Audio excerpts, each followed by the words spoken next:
Hi friends, இன்றைக்கி நம்ம வாங்கி பாத்து தாங்க பண்ண போகிறோம். கத்திரிக்காவை 4 கத்திரிக்காவை இந்த மாதிரி பொடி பொடியாக நான் கட் பண்ணி எடுத்துக்கிறேங்க. இது லஞ்ச் பாக்ஸஸ்க்கு ரொம்ப சூப்பராக இருக்குங்க. இதுக்கு முழு தனியா 1 ஸ்பூன், கடலப்பருப்பு 1 ஸ்பூன், ஒரு 2 துண்டு புளி, ஒரு 5 வரமிளகாய், 1 ஸ்பூன் உளுந்து, 1 ஸ்பூன் ஜீரகம், 1 ஸ்பூன் மிளகுங்க, ஒரு 2 பட்டை, 4 கிராம்பு, 2 ஏலக்காங்க. இதெல்லாம் இந்த மாதிரி ரோஸ்ட் பண்ணிக்கலாங்க. ஒரு பேன் வச்சுட்டு ஒரு 2 ஸ்பூன் 1 ஸ்பூன் ஆயில் விட்டுக்குங்க. இது கூட நான் முந்திரி பருப்பும் சேர்த்திக்கலாங்க. நீங்கள் நடக்கடலை பருப்பு இருந்தாலும் சேர்த்திக்கலாம். நான் இன்றைக்கி முந்திரி பருப்பு சேர்த்திருக்கீங்க. அதையும் இந்த மாதிரி பொன்னிறமாக இந்த மாதிரி லைட்டாக ப்ரௌனிஷாக நல்லா வறுத்துக்கலாங்க. இப்போ 2 துருவின தேங்காய் ஒரு 2 ஸ்பூனுங்க. இதே போட்டு நம்ம இந்த இதில் லைட்டாக வறுத்துக்குங்க. இப்போ வறுத்ததை நான் ஒரு பேனில் ஆற வச்சுக்கலாங்க. இப்போ ஸ்டவ் ஆன் பண்ணிவிட்டு ஒரு 2 ஸ்பூன் ஆயில் விட்டுக்குங்க.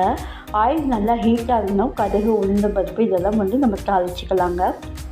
கடுகு, கொஞ்சமாக கடலப்பருப்பு, கொஞ்சம் முந்திரி, ஒரு வரமிளகாய், கொஞ்சமாக கருவேப்பிலை போட்டு நல்லா வதக்கிக்கிங்க. வதக்கினோம்னா கத்திரிக்காயும் போட்டு இந்த அளவுக்கு நல்லா வதக்கிக்கலாங்க. கத்திரிக்காய் சீக்கிரமாக வெந்துடுங்க. 1 ஸ்பூன் மஞ்சள்தூள், 1 ஸ்பூன் உப்பும் போட்டு நல்லா வதக்கி விடுங்க. இப்போ நம்ம ஆறின மசாலாவை மிக்ஸி கப்பில் கொஞ்சமாக பெருங்காயத்தூள், 1 ஸ்பூன் நான் வெல்லம் சேர்த்துக்கிங்க. வெல்லம் இல்லைன்னு நான் நாட்டு சக்கரை சேர்த்திருக்கீங்க. இது நல்லா பவுடராக அரைச்சி வச்சுக்கோங்க. இது எல்லா சாப்பாட்டுக்கும் நீங்கள் இது பொடி போட்டு நல்லா டேஸ்ட்டாக இருக்குங்க. இந்த நல்லா கத்திரிக்காய் நல்லா சுருள வதங்கிடுச்சுங்க. இப்போ இந்த பொடியை 4 ஸ்பூன் போட்டு நல்லா வதக்கி விடலாங்க. இந்த அளவுக்கு வதக்கினதுக்கப்புறம் 1 கப்பு ரைஸ் சேர்த்திருக்கீங்க. பிள்ளைகள் கத்திரிக்காய் சாப்பாட குழந்தைங்க கூட இந்த ரைஸ் சூப்பராக சாப்பிடுவாங்க. 1 ஸ்பூன் நல்லெண்ணெய் ஊற்றி இறக்கிங்க. சூப்பரான கத்திரிக்காய் ரைஸ் வாங்கி பார்த்து